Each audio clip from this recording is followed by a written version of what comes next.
Noah Harmon found the notebook on a Tuesday afternoon in October of 2027. He was not looking for it. He had been searching the bottom drawer of his grandfather's old desk for a spare pen, and instead his fingers found something wrapped in a piece of canvas, tied with a strip of leather cord that had dried and cracked with age. He set it on the desk and looked at it for a moment before untying the cord. The cover was dark green, or had been once. Years had faded it to something closer to the color of old moss. The corners were soft and bent. The spine had been reinforced with electrical tape that had long since lost its grip and curled away at the edges. He opened it carefully, the way you open something that feels like it might not survive the handling. The first pages were dense with numbers, water depth measurements, rainfall dates, soil consistency notes written in a hand so small and compressed it looked like a different language. Sketches of the land drawn from memory with a carpenter's pencil showed where water pooled and where it drained and where it seemed to move against the expected direction. There were dates going back to 1975, page after page of mornings recorded before anyone else was awake. Noah turned to the last page. There was a single line written in pencil, so faint it was almost gone. Day 11. Still here. He sat with that for a long time. Then he carried the notebook downstairs to where his father was sitting at the kitchen table with a cup of coffee going cold beside him. Ethan Harmon looked at the notebook and did not speak for several seconds. Then he looked at his son. "Read it from the beginning," Ethan said. "Then you will understand what that line means." So Noah read. And as he read, the story of Harmon Flats came back to life the way things do, when someone finally takes the time to look at them honestly. Cole Harmon was 32 years old in the autumn of 1985. Though most people who met him assumed he was older, there was something in the way he carried himself, a steadiness that did not belong to a young man, that made people recalculate. His face had been shaped by outdoor work and by loss, and those two things together had a way of adding years that no amount of living quietly could remove. He stood 6 feet tall with shoulders built by necessity rather than vanity. His hair was dark brown and had begun thinning at the temples. He kept a beard trimmed close to his jaw, not for style, but because a full beard caught too much dust and sweat in the summer months. His hands were the hands of a man who repaired his own equipment, fixed his own fences, and solved his own problems without announcing that he was doing any of those things. He had inherited his father's farm at 21 years old on a Wednesday morning in March of 1974, when Raymond Harmon died of a heart attack while bent over a failed irrigation pump in the south field. Cole had been helping with the spring planting on a neighbor's property 2 miles away when the call came. He drove home in his father's old truck and stood in the yard for a long time, looking at the farm before going inside. There was no one else. His mother had passed when he was 12. He had no siblings. There was the farm, and there was the debt the farm carried. And there was the question of what a 21-year-old man with a 10th grade education and calloused hands was supposed to do with both of those things. He decided not to sell.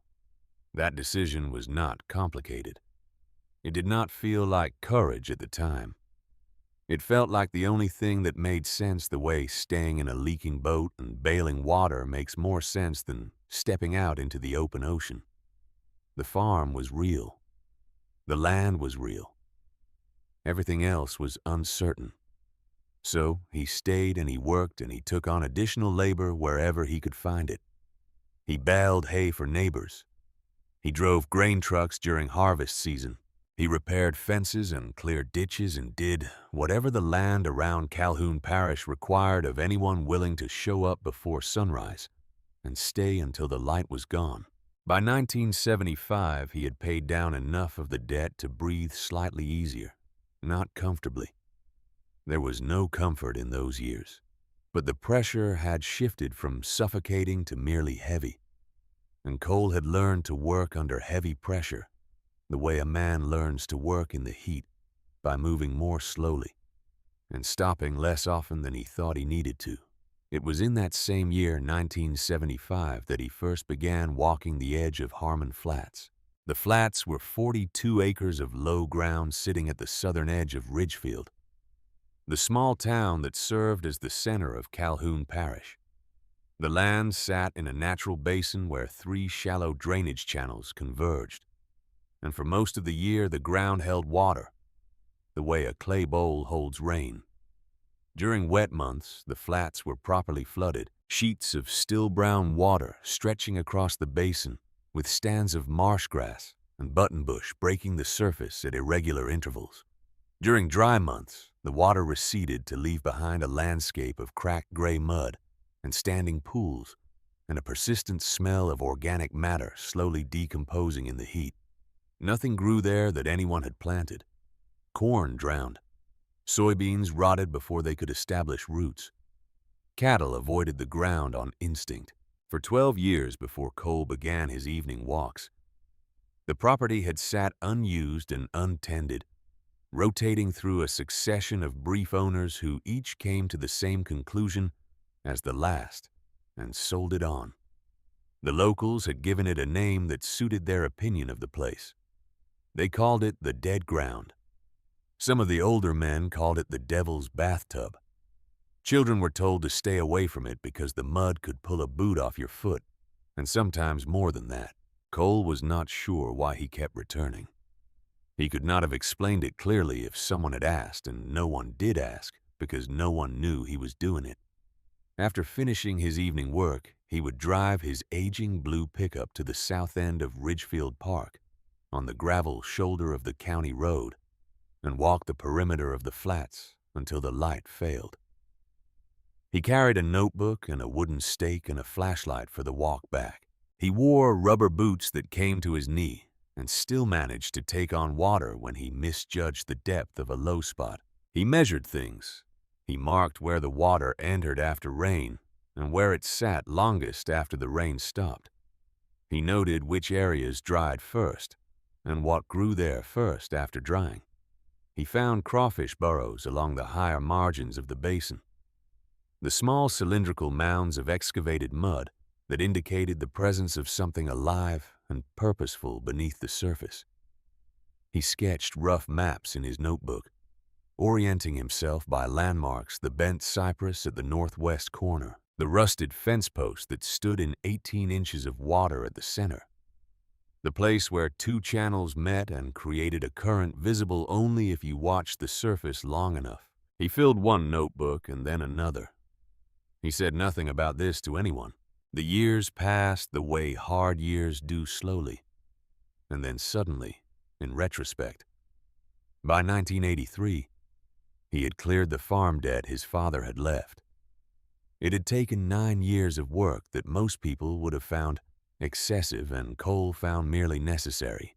He was 30 years old with a paid farm and a habit of silence and a collection of notebooks that described in precise and patient detail a piece of land that everyone else in Calhoun Parish had decided was worthless. He had reached a different conclusion. People kept asking the wrong question about Harmon Flats. They asked how to get the water out. Cole had spent 10 years asking a different question. He asked what the water was for. The answer had been building in his mind slowly, the way conviction builds in a man who does not rush his thinking.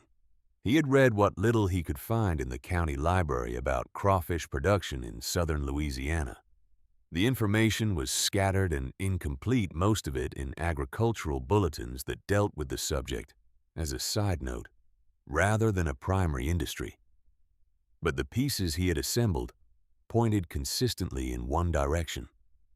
The ground at Harmon Flats, with its heavy clay soil that held water without draining it, with its existing population of native crawfish that returned season after season without any human encouragement, with its relatively consistent water depth during the months that mattered most, for production matched the descriptions he had read more closely than any other piece of land he had ever seen or heard described. He needed to know if he was right. He also needed to know if he was wrong before he did anything irreversible. In October of 1985, the Calhoun Parish Tax Authority listed Harmon Flats for public auction. The previous owner had stopped paying property taxes 3 years earlier and moved away without explanation. The opening bid was set at $2,100, a number that reflected the assessor's opinion of the land's value with unsentimental accuracy. Cole drove to the auction on a Saturday morning and stood near the back of the room. The crowd was not large.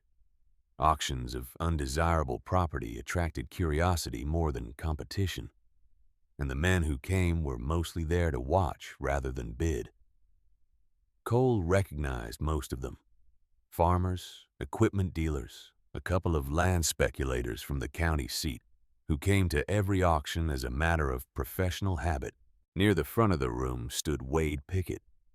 Pickett was the chairman of the Calhoun Parish Police Jury, which was the local name for the governing body that made decisions about land use, drainage, and public infrastructure throughout the parish.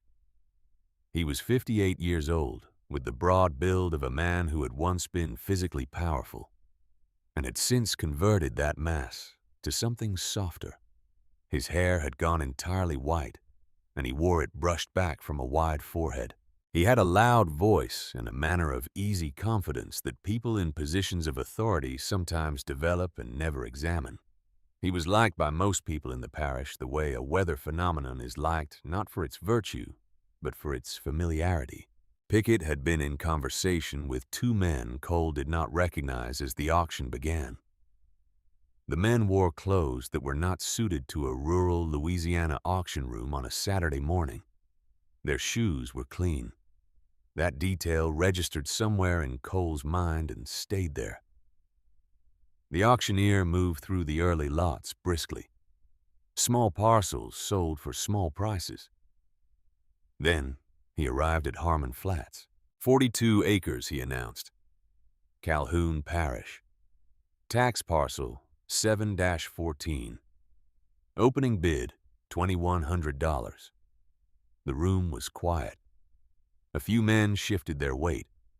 The auctioneer waited and repeated the opening figure and waited again. Pickett uncrossed his arms and said something to the man beside him, and both of them smiled. "That swamp has been dead since before I was born," Pickett said, not bothering to lower his voice. "County should have filled it in years ago." Laughter moved through the room the way it does in a crowd that has been waiting for permission. Several men shook their heads.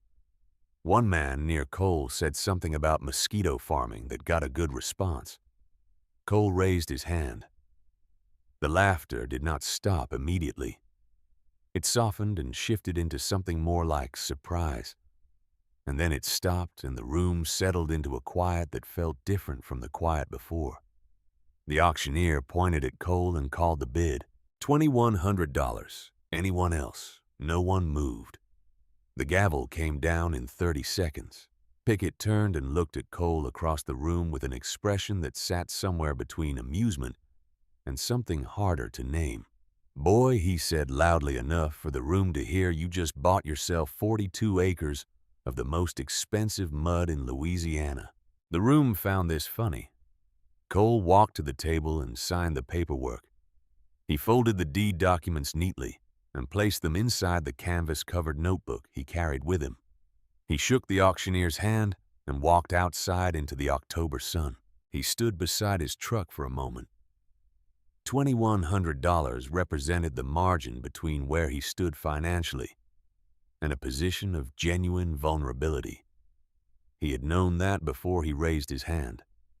He had raised it anyway because 10 years of evidence had produced in him a certainty that was stronger than fear, though not entirely free of it. He started the truck and drove south toward the dead ground that was now his. Dennis Briggs found out about the purchase the following Monday and came by the farm that evening after closing his repair shop on the east side of Ridgefield. Dennis was 46 years old, a mechanic of the kind that no longer exists in large numbers, trained not by formal instruction, but by years of direct contact with failing machinery and the practical philosophy that anything mechanical can be understood, if you are patient enough to listen to it. He stood 6 feet 3 inches in his boots, with a build that suggested he could move heavy things when necessary, and a face set in an expression of permanent mild skepticism that people who did not know him sometimes mistook for hostility. His hands were the color of old engine parts, stained permanently by decades of oil and grease that no amount of soap entirely removed. He kept a thick, dark mustache that had acquired a few gray hairs in recent years. Dennis and Cole had a history that predated any discussion of swampland. 4 years earlier, when Dennis had nearly lost his shop during a period of economic difficulty that took more small businesses out of Ridgefield than anyone liked to count, Cole had helped him stay open. The help had not come with conditions or conversation. Cole had simply done what needed doing, and Dennis had not forgotten it, and the two men had arrived at the particular form of friendship that develops between people who communicate primarily through action rather than words. Dennis sat on the tailgate of Cole's truck and drank coffee from a thermos and listened while Cole explained what he intended to do with the land. He did not interrupt. When Cole finished, Dennis was quiet for a moment. "You think it will hold water, right?" he said finally. "It already holds water," Cole said. "The question is whether I can make it hold the right amount in the right places." Dennis nodded slowly. "You are going to need to move a lot of dirt. I know it. I can get you a track loader from Jimmy Tate on weekends if I ask right." Cole looked at him. "I was not going to ask you to be part of this."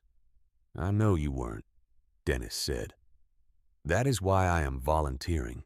They began work in November of 1985, on Saturday mornings when the air was cool enough to make the labor bearable and the ground was firm enough to support equipment. The track loader Jimmy Tate lent them was old and needed adjustment before every session, which Dennis provided with practiced efficiency.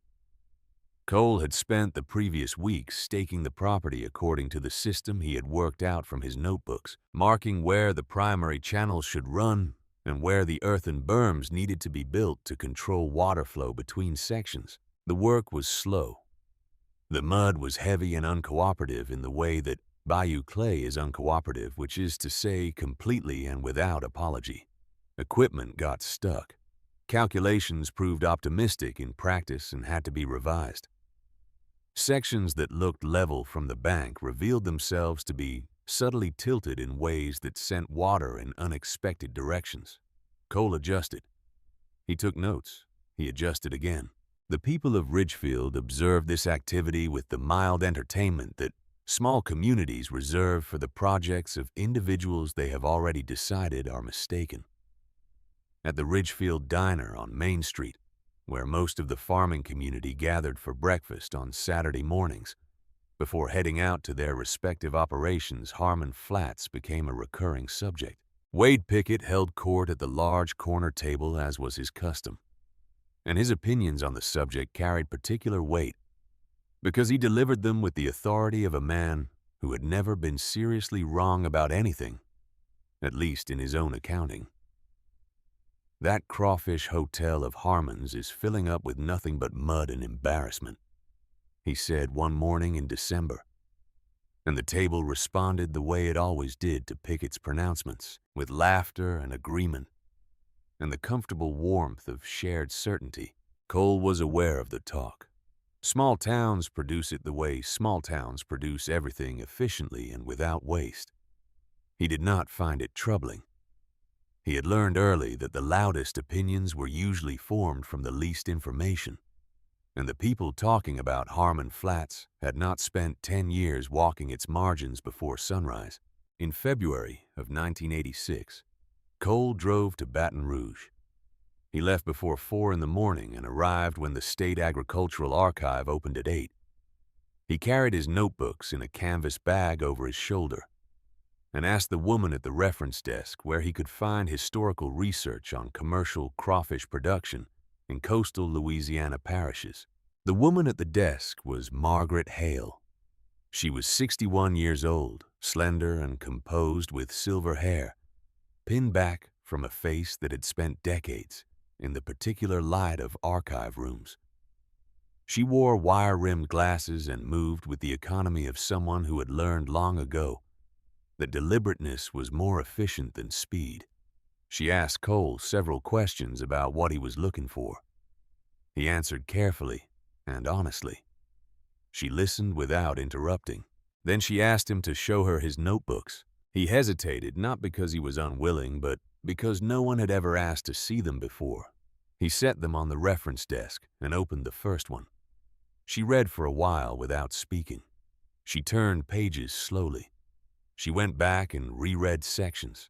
She asked him about 2 of his measurements, how he had taken them, and with what tools, and whether he had accounted for seasonal variation in his baseline readings. He answered everything. She continued reading. Finally, she closed the notebook and looked at him over her glasses. She said, "You did not come here to find information. You came here to find out if you were wrong." He looked at her. "That is right." She stood up and went to the back room and was gone for nearly 20 minutes. When she returned, she was carrying a box of bound agricultural bulletins and a folder of research reports. She set them on the table in front of Cole and placed her hand flat on top of the stack. "You are not wrong," she said. He read for 2 days. He slept in his truck in the parking area outside and returned when the archive opened each morning. The reports described crawfish production operations throughout the coastal parishes of Louisiana. Operations built on ground that looked to the uninformed eye exactly as Harmon Flats looked, flooded and abandoned, and without apparent agricultural value. The systems those operations used controlled water movement across clay-based soil, managed vegetation, strategic placement of production areas in relation to natural water flow, matched what Cole had already designed based on nothing but observation and inference. He had been correct. Not approximately correct, precisely correct. The land had been telling him what it needed for 10 years, and he had been listening carefully enough to hear it. He drove back to Ridgefield on a Thursday evening and sat at his kitchen table with all of his notes spread out in front of him. He stayed there until late into the night, reading and comparing and calculating. When he finally went to bed, he did not sleep for a long time. In March of 1986, he placed his first order for crawfish seed stock from a supplier in the Atchafalaya Basin. The amount he ordered represented the upper limit of what he could afford without compromising the farm's operating cash. He signed the purchase agreement and mailed it, and then sat with that decision for the days that followed, turning it over the way you turn over something you cannot undo. Word reached the Ridgefield diner before the month was out. Pickett's response was delivered with the timing and delivery of a man who understood his audience well. "He's buying crawfish," Pickett announced at the corner table on a Saturday morning, pausing for effect to put in a swamp. The table received this information exactly as he intended, and the laughter that followed was longer and louder than anything the subject had previously generated. Dennis heard the story secondhand and told Cole about it that evening. Cole nodded once and went back to sharpening a disking blade he had been working on. "Let them talk," Dennis said. Cole did not answer. There was nothing that needed saying. On the first morning of April 1986, Cole and Dennis arrived at Harmon Flats before sunrise. The sky was the particular shade of dark blue that exists for only a few minutes between full night and the first suggestion of light, and the surface of the water in the newly shaped ponds caught that color and held it. The marsh grass along the berms moved slightly in a wind that came off the south, carrying the smell of wet earth and standing water, and something alive beneath both of those things. Cole carried the first container of crawfish seed stock to the edge of the primary pond and lowered it into the water. He released the stock, slowly tilting the container until the crawfish moved of their own choice from the container into the water. There was no drama in the moment. They disappeared beneath the surface without ceremony, and the water closed over them, and the pond looked exactly as it had before. He stood on the berm for a while. Dennis stood a few feet away. Neither of them spoke. Everything Cole had done in the previous 11 years, the debt payments and the dawn walks and the notebooks, and the 2 days in the archive in Baton Rouge, and the months of earth moving, and the purchase order that had cost him his operating margin, all of it had converged on this ordinary morning and this unremarkable moment of small creatures entering muddy water. He picked up the empty container and carried it back to the truck. 3 weeks later, in the last week of April, the rain came. It did not come gently. A system moved in from the Gulf and stalled over the coastal parishes and delivered 3 days of rain that turned roads to rivers and fields to lakes and tested every drainage structure in Calhoun Parish beyond its design parameters. Cole drove to the flats at midnight after the second day because the rain gauge at the farm had recorded levels he knew would stress the berms. He drove through water that covered the county road in places and arrived to find that his calculations had been too optimistic by a margin he had not adequately accounted for. The north berm had failed. 50 yards of earthwork had given way sometime in the previous hours. The breach was not dramatic to look at, just a low place in a line of dirt where the water had found its level and taken it. But its consequences were spreading through the pond system in a way that was undoing weeks of careful construction. Cole stood in the rain with a flashlight and assessed what he was looking at. The water was still moving through the breach. By morning, the pond configuration he had built would be significantly compromised. He went back to the truck and sat for a while with the engine running and the heater on and the rain hammering the roof. The flashlight sat on the passenger seat pointing at the windshield and illuminating the drops running down the glass. He thought about his father's voice saying the machine is not telling you that you failed. It is telling you what it needs. He got out of the truck.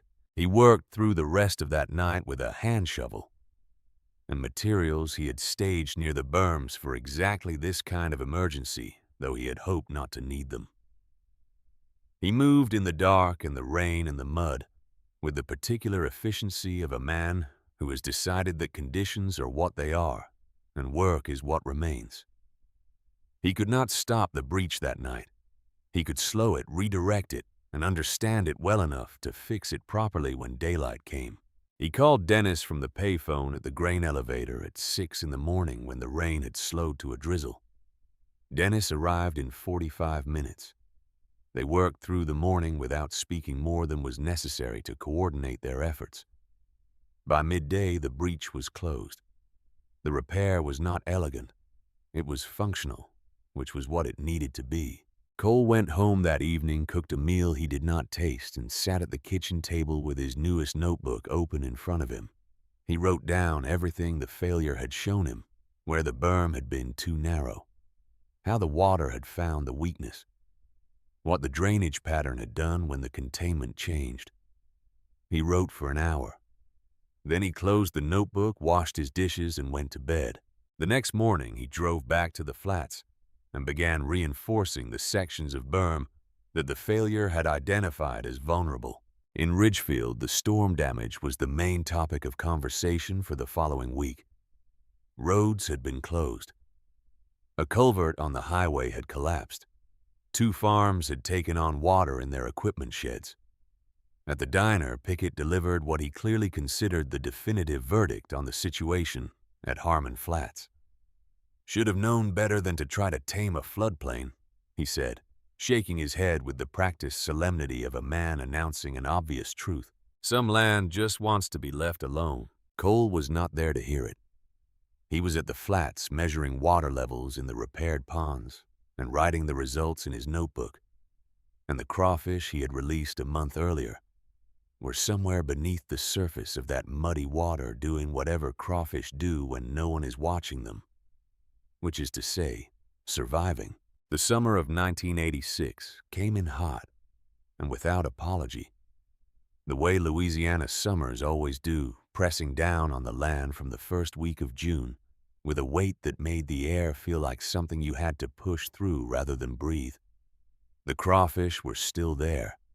Cole checked the burrow activity along the berm margins each morning before the heat made the work miserable, counting the small mounds of excavated clay that told him something was alive and functioning beneath the surface. The numbers were not impressive. They were not supposed to be yet. But they were consistent, and consistency was what he had asked of the land, and for now the land was delivering it. Dennis came out on Saturday mornings when he could, and the two men worked on reinforcing the secondary berms that the April storm had revealed as undersized. They worked without much conversation. Dennis had the mechanic's habit of thinking through his hands, and Cole had the farmer's habit of using silence as a form of attention.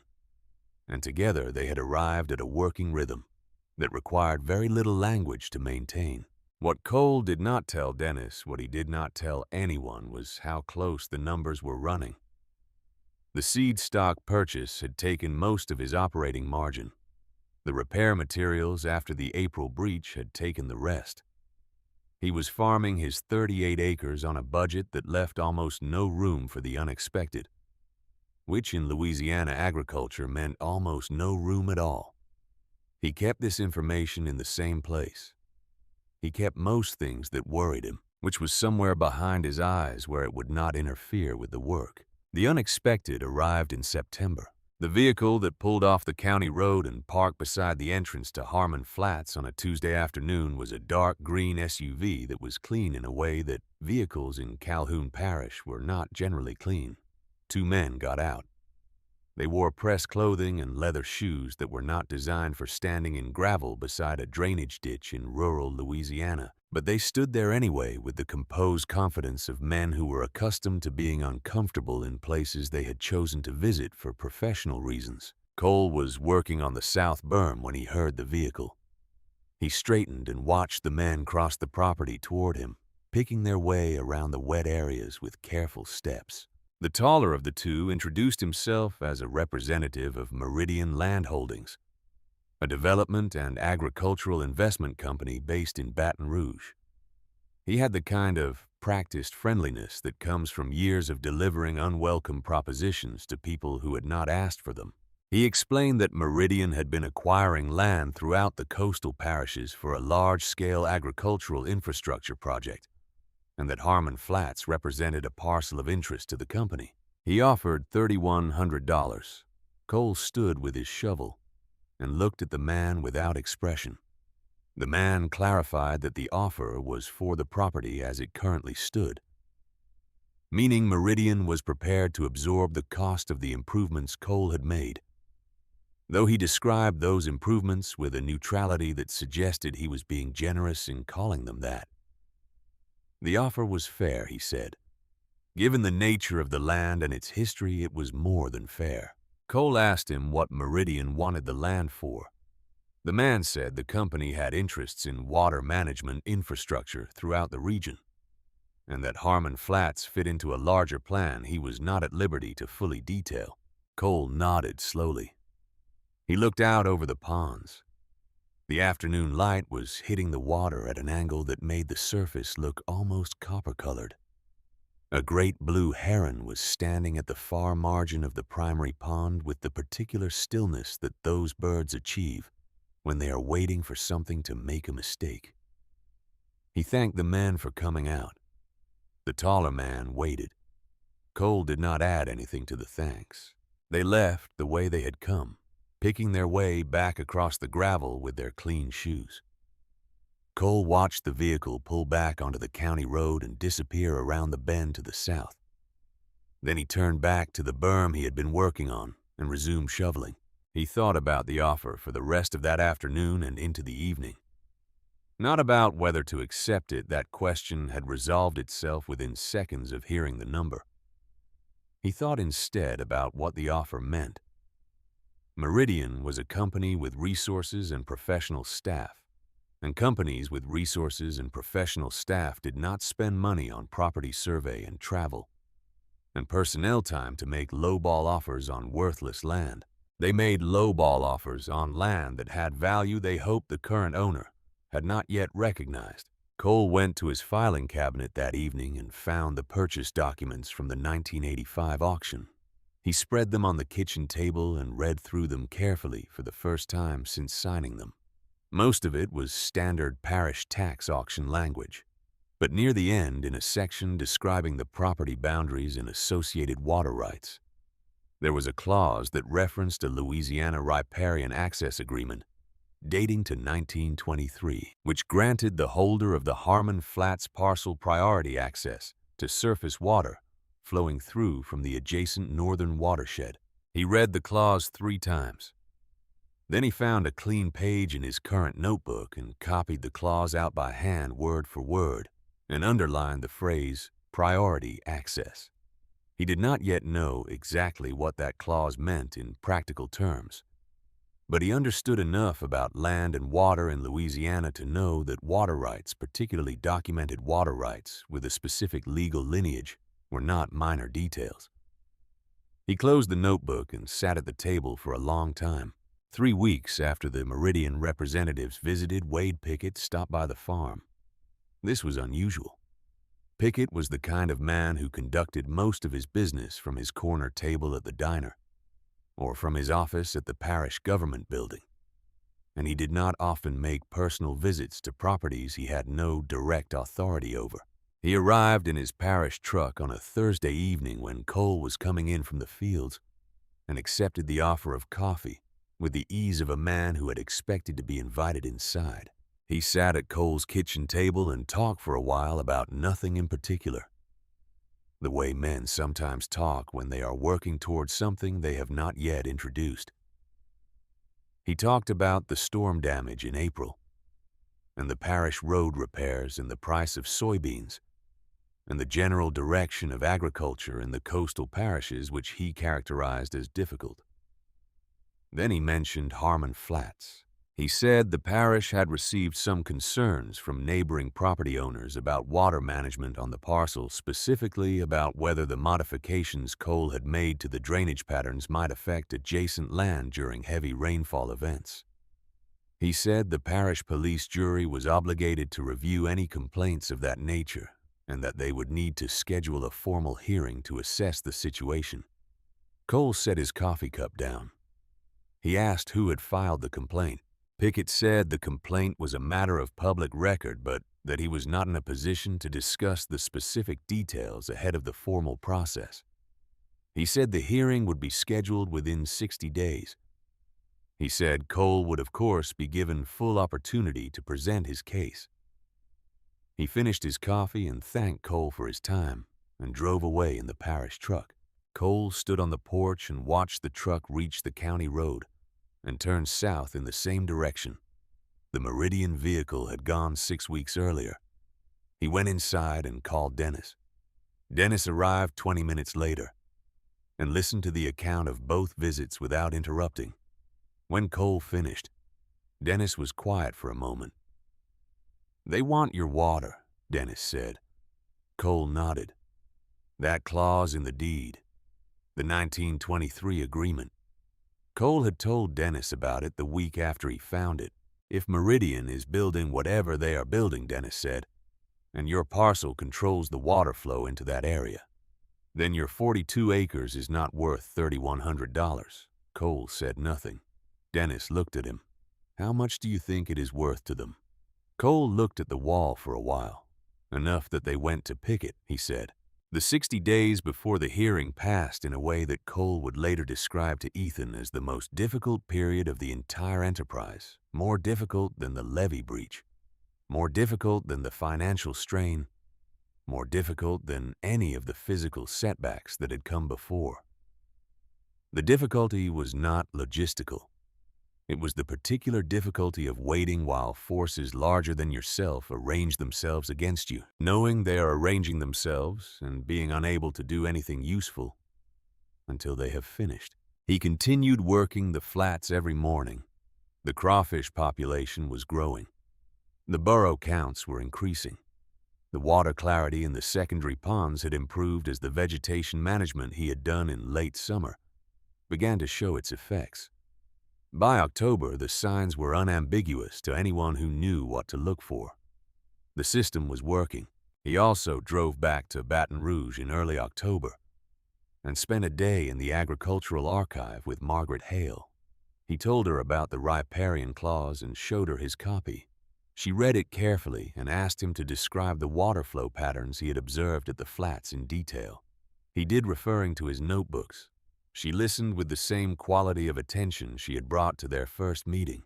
She told him the 1923 agreement was a registered priority water right under Louisiana law, which meant it predated and took legal precedence over any subsequent water management claims or infrastructure projects that affected the same water source. She said that if Meridian Land Holdings was planning to alter the flow of surface water through the northern watershed, for any reason, including agricultural infrastructure, and if that alteration would affect the water supply to Harmon Flats, the 1923 agreement could represent a significant legal obstacle to their project. Cole asked if she would be willing to appear at the parish hearing as an expert in agricultural land records. She looked at him over her glasses for a moment. She said she would need to review the full documentation before she could commit to anything.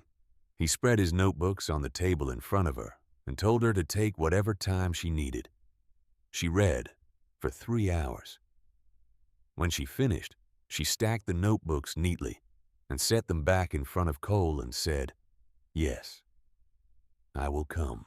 The night before the hearing, Dennis came by the farm. They sat on the porch in the November cold and drank coffee and did not talk about the hearing.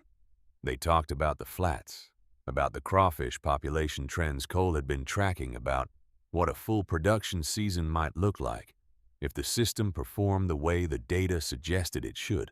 They talked about equipment that would need to be acquired or fabricated for harvest operations, and about the access road that needed improving before heavy trucks could use it reliably.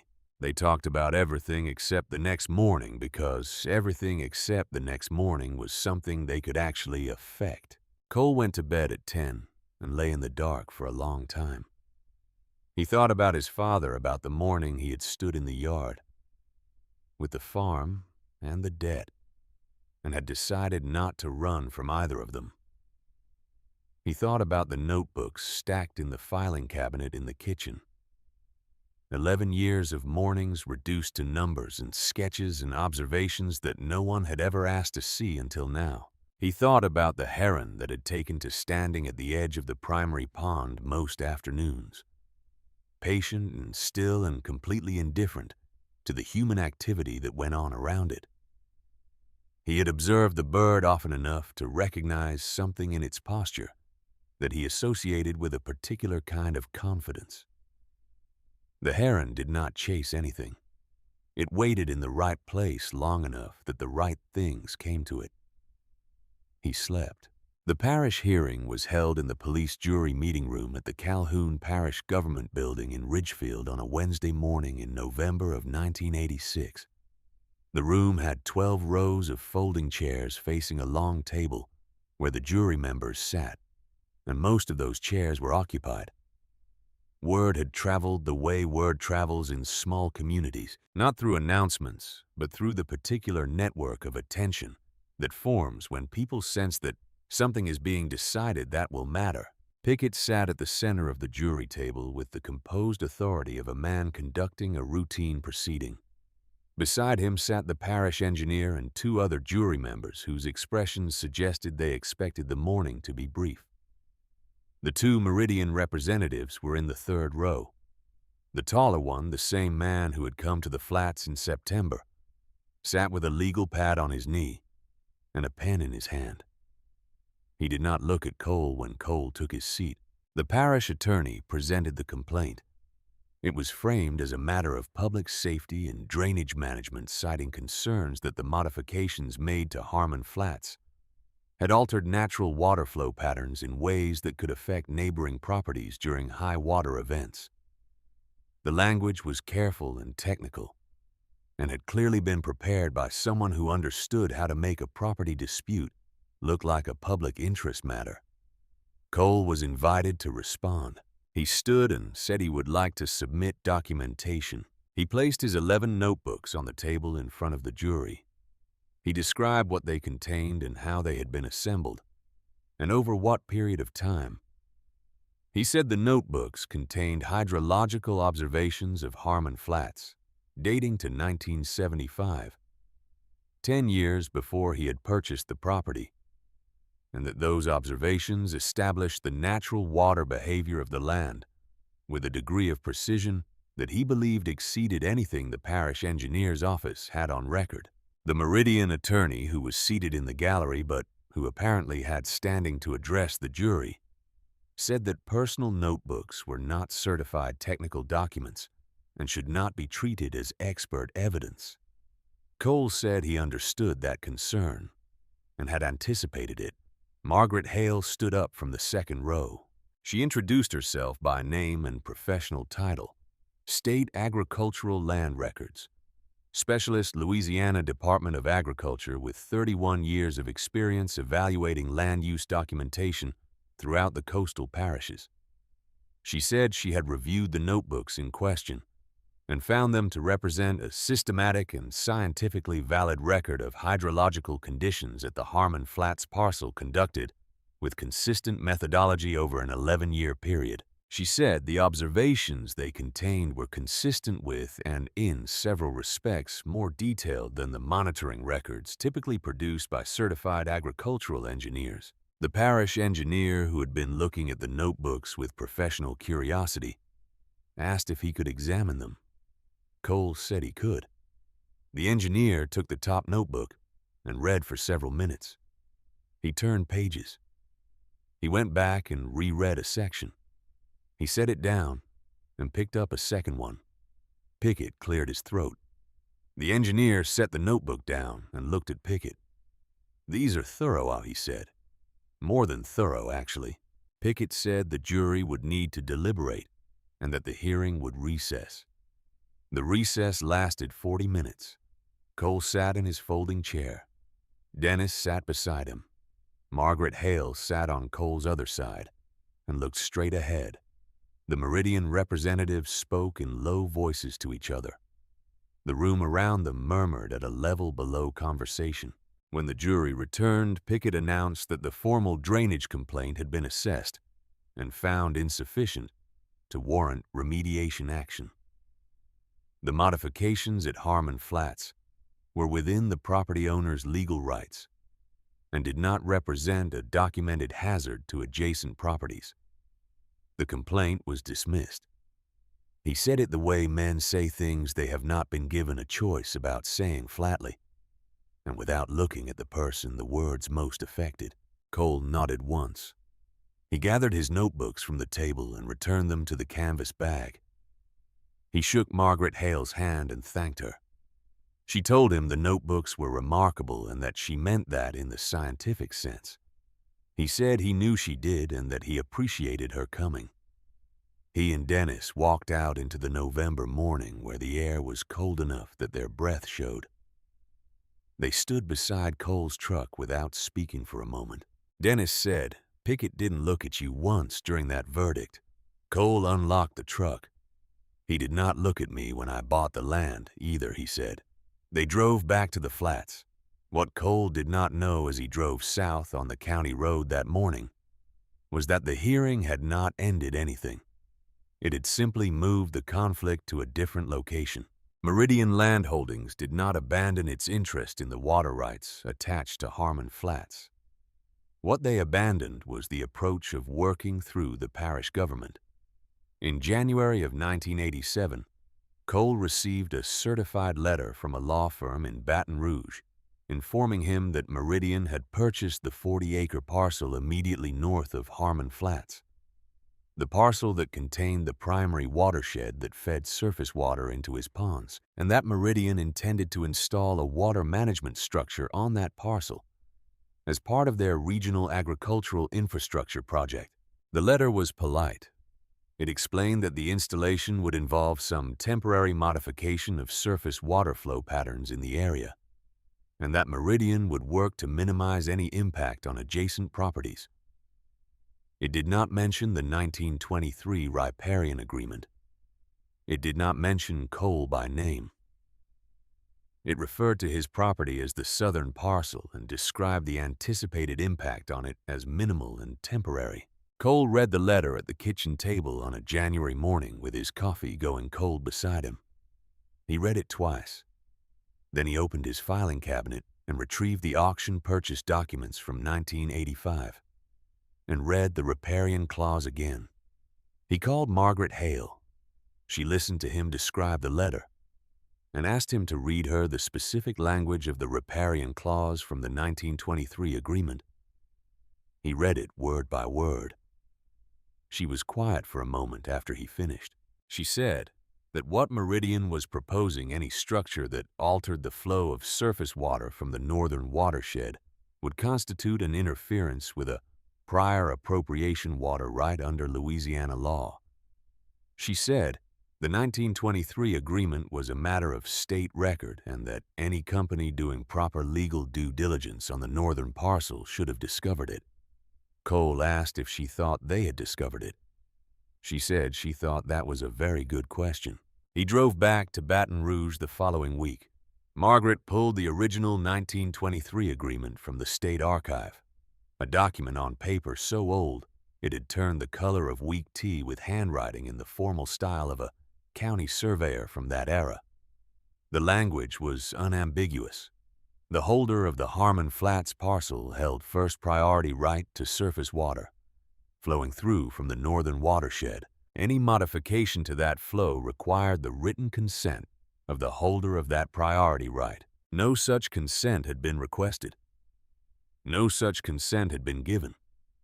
Cole had a copy made and notarized. He put the copy in a separate envelope and sealed it and carried it home and placed it in the filing cabinet beside the original purchase documents. Dennis came by that evening and Cole showed him the copy. Dennis read it carefully. He looked up. "They cannot build without your permission," Cole said. "Not legally." Dennis was quiet for a moment. What are they gonna do? Cole thought about the clean shoes standing on his gravel road in September. He thought about Pickett not meeting his eyes at the hearing. He thought about the certified letter with its careful language about minimal and temporary. He said, "I think they are going to build anyway and see what I do about it." The equipment arrived on a Monday morning in March of 1987, before sunrise. Cole heard it from the farm, the distant sound of diesel engines that travels through still air, in the way diesel engines do, announcing themselves long before they arrive. He drove to the flats at first light and parked on the county road, and walked to the fence line that separated his property from the northern parcel. 3 pieces of heavy equipment were already on the northern parcel. A bulldozer and 2 excavators were cutting into the ground along the western edge, carving what would clearly become a trench or channel of some kind. Survey stakes had been driven in a line running from the northwest corner toward the area where the natural water flow entered the Harmon Flats parcel. A construction foreman in an orange vest was standing near the equipment with a clipboard. Cole walked to the fence line and stood there. The foreman noticed him and walked over. Cole said he believed the construction being conducted on that parcel would affect the water flow to his property in a way that violated a registered priority water right from 1923. The foreman said he was just doing what he had been told to do, and that if Cole had legal concerns, he should contact the company. Cole said he would be doing that. He drove home and called a lawyer in Lake Charles whose name had been given to him by the County Agricultural Extension Office the previous fall when Cole had first started thinking about the possibility that he might need one. The lawyer's name was Ruth Decker, and she listened to Cole's account for 20 minutes without interrupting. When he finished, she asked him to bring her the original purchase documents and the notarized copy of the 1923 agreement and anything else in writing he had relating to Meridian's communications. He drove to Lake Charles that afternoon. Ruth Decker was 53 years old, compact and direct, with the manner of someone who had stopped being impressed by corporate legal teams sometime in her late 30s. She read everything Cole had brought her with complete attention, and then set it all down and looked at him across her desk. She said the 1923 priority water right was as clear a prior appropriation claim as she had seen in 20 years of agricultural property law. She said, Meridian's construction, if it proceeded as described and affected the water flow to Harmon Flats, would constitute a violation of that claim. She said she would prepare a cease and desist communication immediately and file for injunctive relief with the district court if construction did not stop. She asked how he was planning to pay for this. He told her. She looked at him for a moment and said she could work with that. The cease and desist letter reached Meridian's legal department on a Thursday. Construction on the northern parcel stopped on Friday afternoon. Cole drove by that evening and saw the equipment sitting idle in the field engines, cold cabs empty. He did not feel satisfaction exactly. He felt the particular absence of dread that comes when a thing you have been bracing for has been at least temporarily deflected. It was not the same as safety. He understood that. But it was something. Dennis came by that evening. Cole told him about the construction stopping. Dennis sat on the tailgate and drank coffee and nodded. He said, "How long until they find another way to come at you?" Cole said he did not know. He said he intended to use whatever time he had to make the operation at the flats as established and as documented as possible, so that by the time Meridian found their next approach, there would be more than a legal clause standing between them and what they wanted. Dennis finished his coffee and looked out toward the south. The evening sky over the flats was doing something particular with color orange and gray and a deep purple along the horizon that came from clouds building far out over the Gulf. It would rain again before the week was out. He said, "You know what I think the real problem is for them?" Cole looked at him. Dennis said they thought they were buying empty land. They did not know somebody had already been teaching it what it was supposed to do. Cole looked at the sky. The clouds were moving. The crawfish were in the water. The notebooks were in the filing cabinet. He said, "The land already knew. I just listened long enough to hear it." The rain Dennis had predicted arrived on Sunday and stayed through Tuesday, and when it cleared, the sky over Calhoun Parish turned the particular shade of washed blue that only appears after a long rain has finished its work.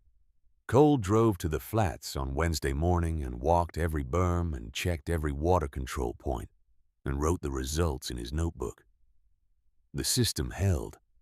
The repairs from the previous year and the reinforcements from the winter had done what they were designed to do. The water was where it was supposed to be moving the way it was supposed to move and somewhere beneath the surface of those ponds. The crawfish were doing what they had been doing since April of 1986, surviving and multiplying in the quiet way that things survive and multiply when the conditions are finally right for them. He stood on the high berm for a while after finishing his rounds. The morning light was coming in low from the east and hitting the water at an angle that made the surface look almost solid. A pair of egrets worked the shallow margin of the secondary pond, stepping with the deliberate care of birds that have learned patience from the water itself. The flats looked different than they had looked 2 years ago. Not dramatically different to an untrained eye, but different in the way that living systems look different from dead ones. An aliveness in the detail movement at the edges, a sense of something ongoing. He drove back to the farm and made coffee and sat at the kitchen table with his notebook and did the calculations he had been running in his head for the past several weeks. The numbers were not certain. They never were. But they were encouraging in a way that numbers had not been encouraging since the day he had signed the purchase documents at the 1985 auction. He allowed himself briefly to believe that what he had built might actually work. The legal situation with Meridian remained unresolved through the spring and into the summer of 1987. Ruth Decker had filed for injunctive relief with the district court in December. and Meridian's legal team had responded with a motion to dismiss that challenged the standing of the 1923 riparian agreement under contemporary Louisiana property law. The district court judge had taken the matter under advisement, which in legal terms meant the situation existed in a suspended state where neither side could move decisively, and both sides were paying attorneys to wait. Cole made monthly payments to Ruth Decker from money he did not have to spare. He did not complain about this to anyone. The payments were part of the cost of the enterprise, the same as the seed stock and the materials and the fuel for the truck he drove to the flats every morning. In May of 1987, Meridian made a second approach. This one did not come through a law firm or a foreman with a clipboard. It came through an intermediary, a land broker from Lafayette who presented himself as an independent party and arrived at the farm on a Saturday afternoon with a revised offer. The number was $48,000. Cole stood on the porch and listened to the broker deliver the offer with the professional warmth of a man who has been trained to make large numbers sound like acts of generosity. The broker said the offer reflected Meridian's recognition of the improvements Cole had made to the property and their desire to resolve the situation in a way that was fair to all parties. He said $48,000 was a significant return on a $2,100 investment, and that most men in Cole's position would consider it a very good outcome. Cole asked the broker to thank Meridian for the offer. The broker waited. Cole went inside and closed the door. He heard the broker's car on the gravel for a moment, and then the sound faded, and the afternoon was quiet again. He went to the kitchen and poured himself coffee and stood at the window looking out at the south field. $48,000 was more money than he had seen in any form in his entire life. He turned that fact over in his mind with the same deliberateness he brought to any calculation, looking at it from different angles, testing it against what he knew. What he knew was this: Meridian did not offer $48,000 for a piece of land they believed was worth $2,100. The gap between those two numbers was the measure of what they understood about the water rights attached to Harmon Flats and what those rights meant to their larger project. If they were willing to pay $48,000, the actual value of what he held was almost certainly a multiple of that. He finished his coffee and went back out to the south field. Ruth Decker called him the following Thursday with news from the district court.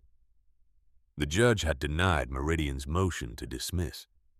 The 1923 riparian agreement would stand as a valid prior appropriation right, and Meridian's proposed water management structure could not proceed without either Cole's written consent or a finding by the court that the public interest justified overriding the private water right, a standard that Ruth described as difficult to meet in cases involving private commercial development.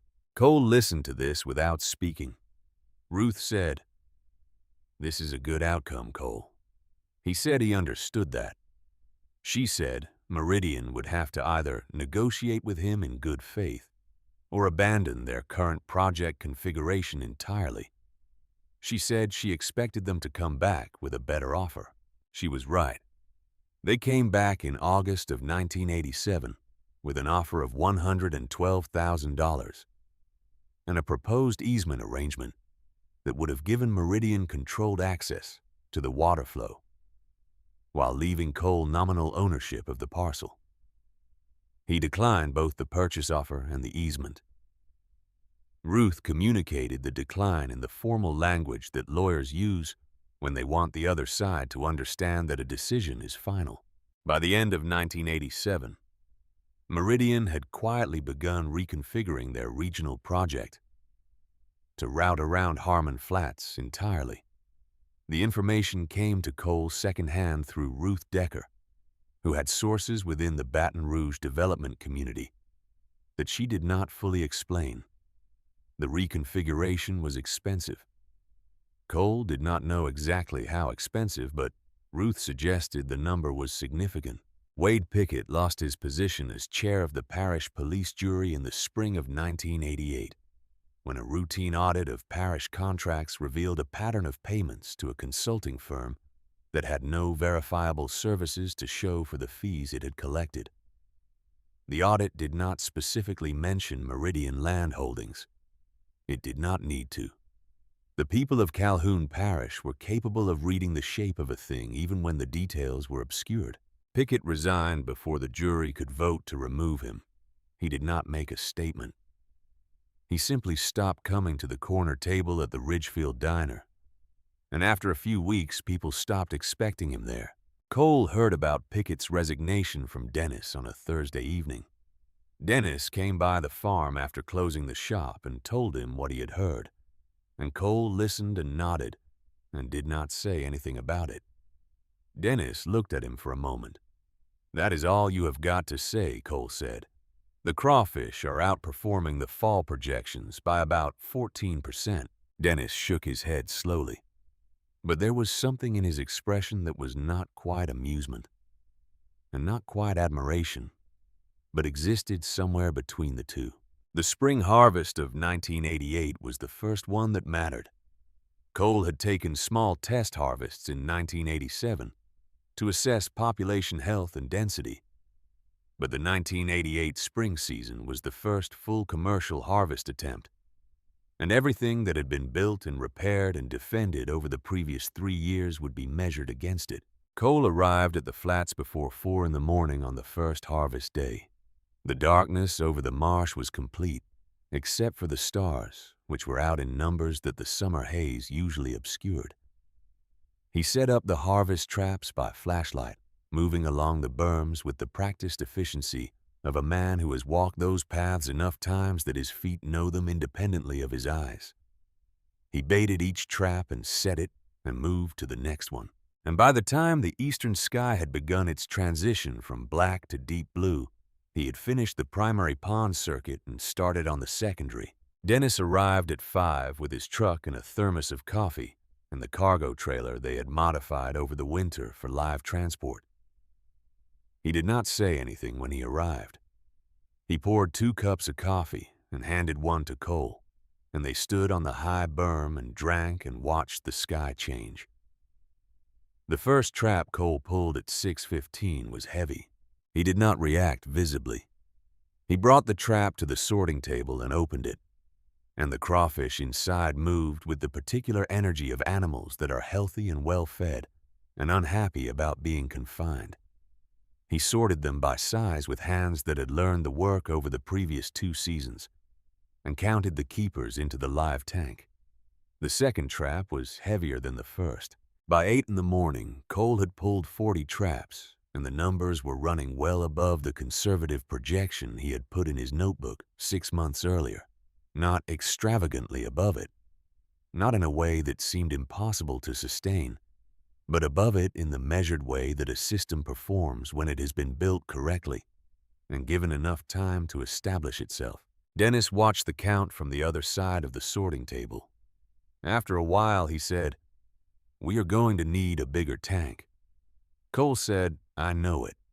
That problem would be solved." The numbers on the sorting table were real and they were good. And after 3 years of defending the land and feeding it and learning from it, something real and good was finally surfacing from beneath the water. Word traveled in the way that results travel in agricultural communities, not through announcements, but through the evidence of trucks. The first live transport left Harmon Flats that afternoon headed for a seafood processor in Sulphur. The driver had come from a company that bought from several operations in the parish, and he had made similar runs to other properties many times. What was different this time was the weight of what he was carrying, and the quality he noted when he checked the load. He mentioned it to his dispatcher. The dispatcher mentioned it to the purchasing manager. The purchasing manager filed it in the category of information worth following up on. 3 weeks after the first harvest, a man named Vincent Cross drove his truck into Calhoun Parish from Lake Charles and followed the directions he had been given to the county road south of Ridgefield. He parked beside the entrance to Harmon Flats and looked at the property from the road for a moment before getting out. Vincent Cross was 47 years old, lean in the way of men who move constantly, rather than exercise deliberately, with dark hair going gray at the temples, and a jaw that suggested opinions delivered without softening. He had grown up around commercial fishing operations on the Gulf Coast and had built Cross Seafood Distribution from a single refrigerated truck into a regional company with 11 vehicles and contracts across southwestern Louisiana. He trusted what he could weigh and measure, and he distrusted everything else which had made him successful, and had also made him occasionally wrong in ways he acknowledged without apology when the evidence required it. Cole was on the north berm checking the water levels in the tertiary pond when he heard the truck. He finished his measurement and wrote the result in his notebook, and then walked back along the berm to meet the visitor. Vincent introduced himself and said he had heard about the operation and wanted to see it. Cole said he was welcome to look. They walked the property for 2 hours. Vincent asked questions that were specific and technical, and demonstrated a working knowledge of crawfish production that surprised Cole slightly. Cole answered everything directly and without embellishment. He showed Vincent the notebooks when Vincent asked about the production history, and Vincent read through the harvest records from the previous season with the attention of a man reading a financial document. At the end of the walk, they stood beside the primary pond in the afternoon light. Vincent looked out over the water for a while. He said, "You built this from nothing." Cole said the land had done most of the work once it understood what was being asked of it. Vincent looked at him. He said, "I want to talk about a supply arrangement. Not one season, several years." Cole said he was listening. The agreement they reached over the following 2 weeks was not large enough to make Cole wealthy immediately. That was not what he had been building toward, and it was not what the conversation produced. What it produced was a framework, a committed buyer, a predictable volume, a price structure that rewarded quality. For a man who had spent 3 years operating on the edge of what his finances could sustain, predictability was worth more than any single large payment. He signed the supply agreement on a Tuesday afternoon in Ruth Decker's office in Lake Charles, and Ruth witnessed the signature and shook his hand afterward and told him she was glad the story had come out the way it had. Cole said he was not sure the story had come out yet. Ruth looked at him. He said, "I am not sure stories like this have an ending point. They just have a place where you can stop and look back." She considered that for a moment and said she thought he might be right. The trucks began coming regularly in the summer of 1988. Not a fleet of them, not immediately, but consistently, which was what mattered. 2 or 3 times a week, a vehicle from Cross Seafood would come down the county road and leave loaded.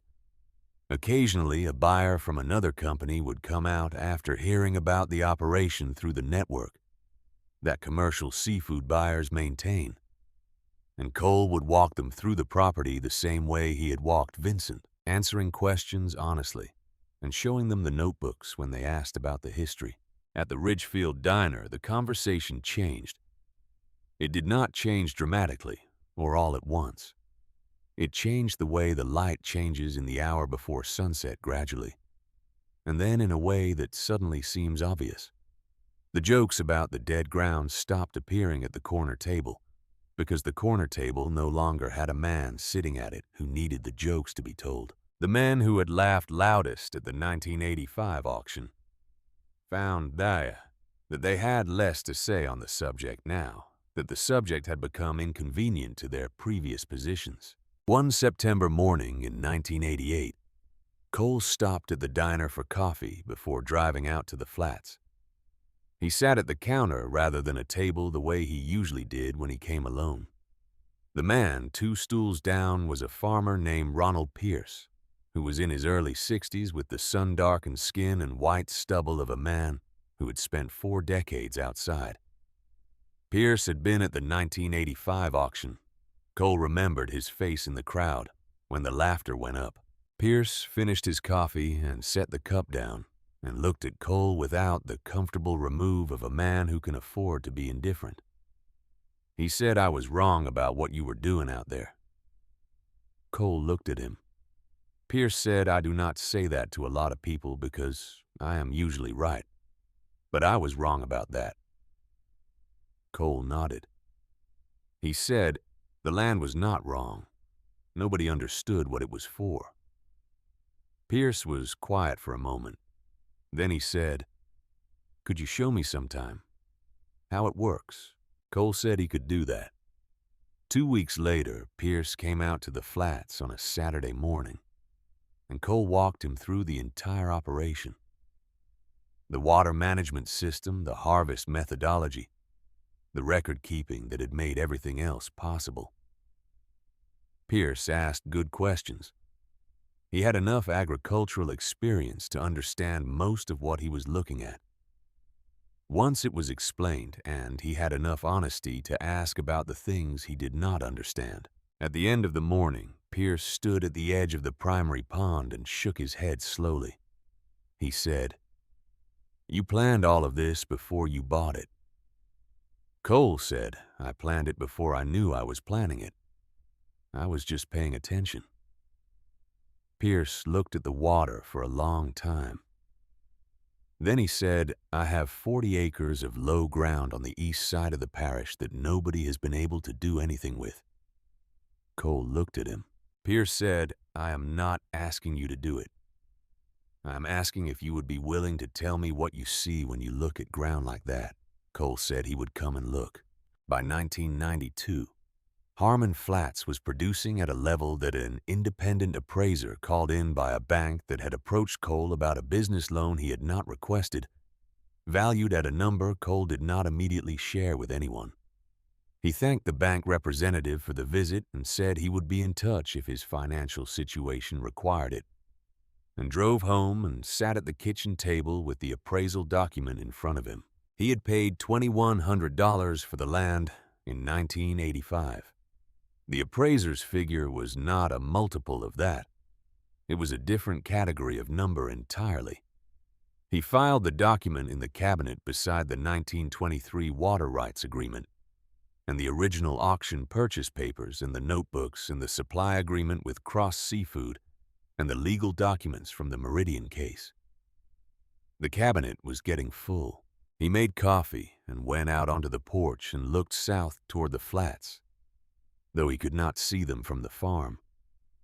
He thought about his father bent over the irrigation pump in the south field on a March morning in 1974.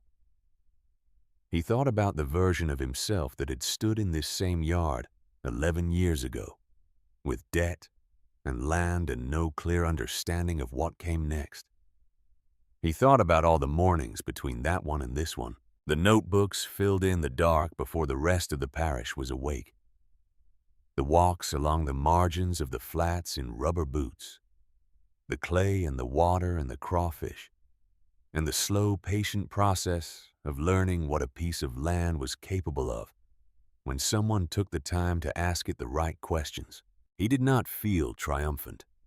He felt something quieter than that, a settling of weight that had been carried so long he had stopped noticing it was there until the moment it began to lift. Dennis came by that evening. Cole told him about the appraisal without showing him the document. Dennis received the number with a stillness that lasted several seconds. Then he said, "You are going to buy a new truck now." Cole said he had not thought about it. Dennis looked at him with an expression of genuine bewilderment. "Cole," he said, "your truck has 180,000 miles on it, and the heater only works on the driver's side." Cole said the driver's side was the side he sat on. Dennis looked at the sky for a moment and then back at Cole. He said, "I have known you for 15 years, and you are the most aggravating man I have ever respected." Cole almost smiled. The years that followed built on what the early years had established steadily and without drama. The operation at Harmon Flats grew by increments rather than leaps, each expansion funded by the previous season's results, rather than borrowed money. Cole added acreage to production, slowly testing each new section, with the same methodical patience he had applied to the first ponds. He hired 2 workers during peak harvest seasons, local men who learned the operation by doing it, and who Cole paid fairly without being asked what fair meant to them, because he already knew. Vincent Cross remained the primary buyer and became over the years something between a business partner and a careful acquaintance, the kind of relationship built on mutual respect for competence and honesty rather than personal warmth. They met twice a year to review the supply arrangement and spoke on the phone when circumstances required it, and otherwise conducted their association through the quality of what changed hands between them. Margaret Hale retired from the State Agricultural Archive in 1994. Cole drove to Baton Rouge for her retirement gathering, one of perhaps 30 people in a conference room at the Department of Agriculture building, who came to acknowledge 31 years of work that most people would never fully understand the value of. He shook her hand and told her that the work she had done mattered more than the gathering in this room could properly account for. She told him she was glad she had been useful. He said useful was an understatement. She said she knew and smiled, and they left it there. Cole married in 1989 a woman named Sarah Colton, who taught 3rd grade at the elementary school in Ridgefield, and who had grown up in the parish and understood without needing it, explained what it meant to be a person who did not say more than they meant. They had met at a parish agricultural extension meeting where Cole had been asked to speak briefly about water management on low ground, which was not the kind of event where you expected to meet someone who changed your life. But life does not consult your expectations before proceeding.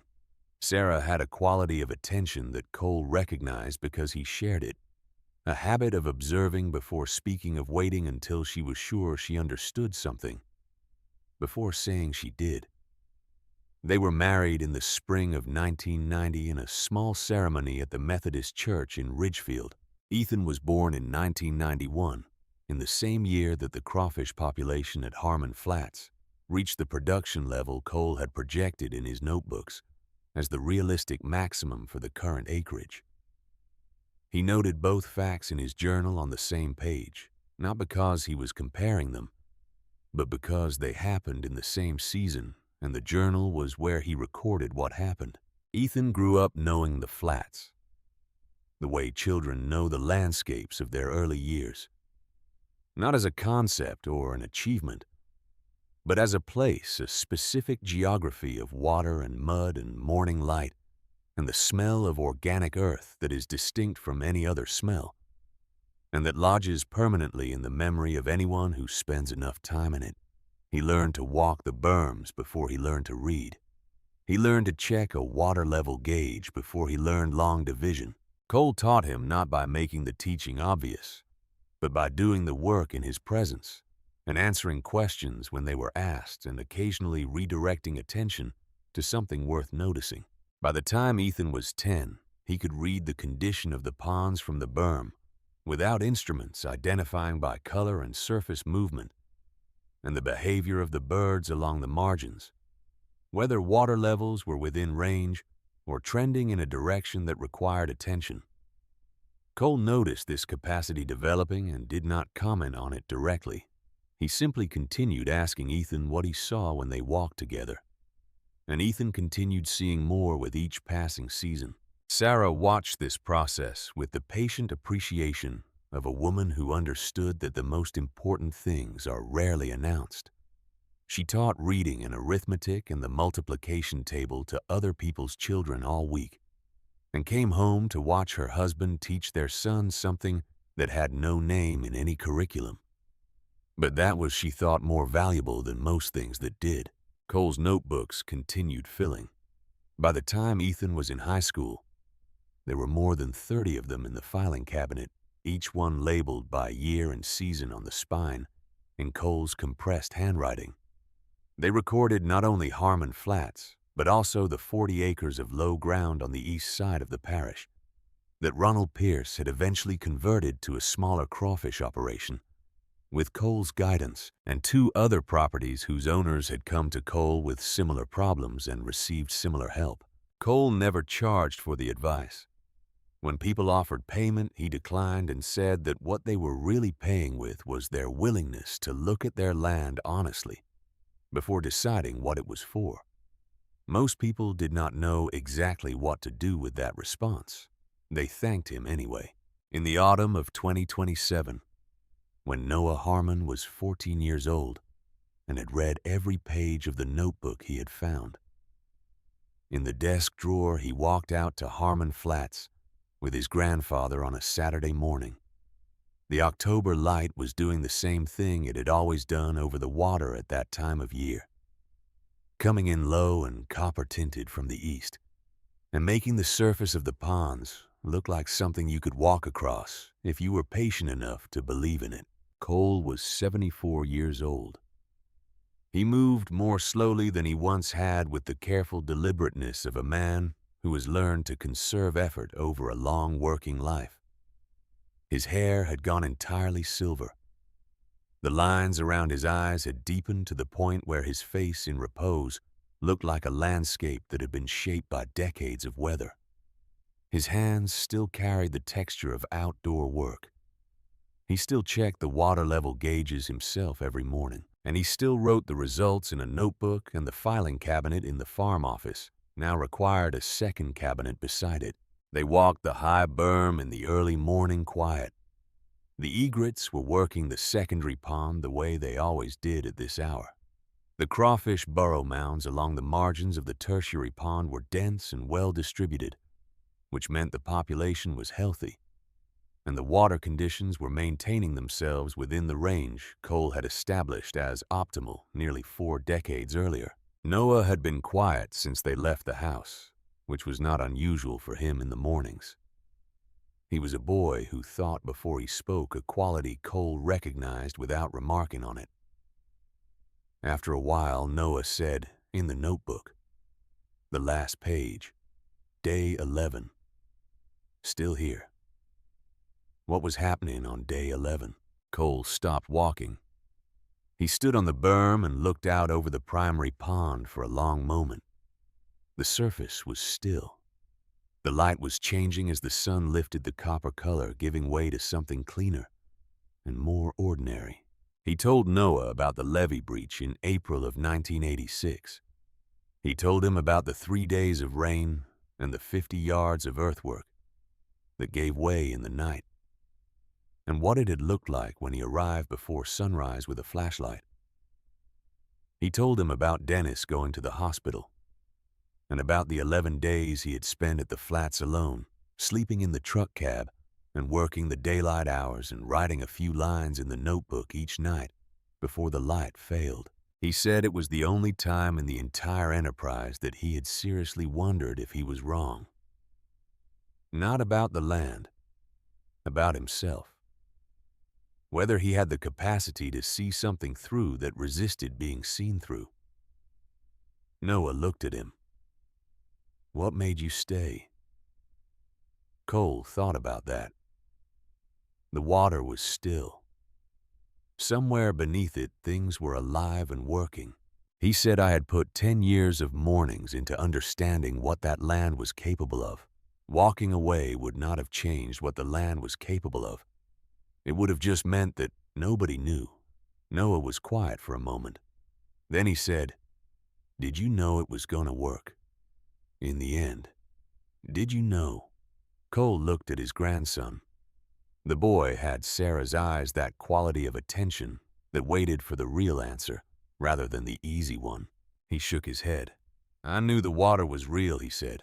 I knew the clay was real. I knew 10 years of mornings were real. Those were the things I could put in a notebook and look at when the doubt got loud.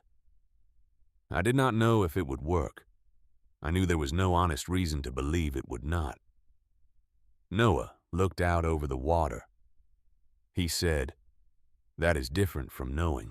Cole said, everything worth doing is different from knowing. Knowing comes after. Before that, you just have to be willing to stay in the water and see what rises. They stood on the berm for a while longer.